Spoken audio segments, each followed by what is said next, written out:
नमस्कार, मी सुरेश शिंदे. आपण पाहतात तळेगाव टाइम्स न्यूज. साधारण जानेवारी ते जूनपर्यंत साधारण 44 ते 45 जणांना जलसमाधी मिळून त्यांचा दुर्दैवी अंत होत असताना काल देखील बेबडोळ अशी असणाऱ्या परंदवडी पवना नदी त्या ठिकाणी काही तरुण हे परप्रांतीय होते आणि त्या ठिकाणी ते पोहण्यास आले असता त्यातील 2 जण बुडू लागले. त्यावेळेस एकाने प्रयत्न करून एकाला वाचवले आणि दुसरा मात्र त्या ठिकाणी पाण्यात बुडून मयत झाला. दुपारी 3:30ची घटना ही वन्यजीव रक्षक संस्थेला समजताच त्यांनी तातडीने त्या ठिकाणी धाव घेत मृतदेह शोधण्याचा प्रयत्न केला.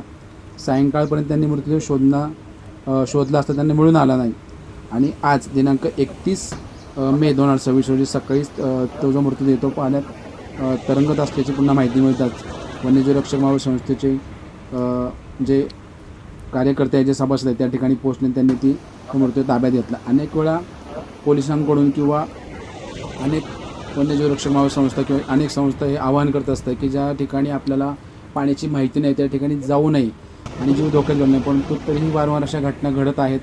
त्या निमित्ताने अनेक वेळा अनेक नागरिकांचा त्या ठिकाणी पाण्यात बुडून मृत्यूसुद्धा झालेला आहे. जी आज त्या ठिकाणी टीम उपस्थित होती त्याच्यामध्ये वन्यजीव रक्षक संस्थेचे संस्थापक अध्यक्ष निलेश गराडे यांच्या समवेत भास्कर माळी, अनिश गराडे, रवी कोळे, केशव शेलगावकर, भरत मेंदळे, तसेच वीरा ॲम्ब्युलन्स आणि साई ॲम्ब्युलन्स यांनी देखील महत्त्वपूर्ण भूमिका निभावलेली आहे.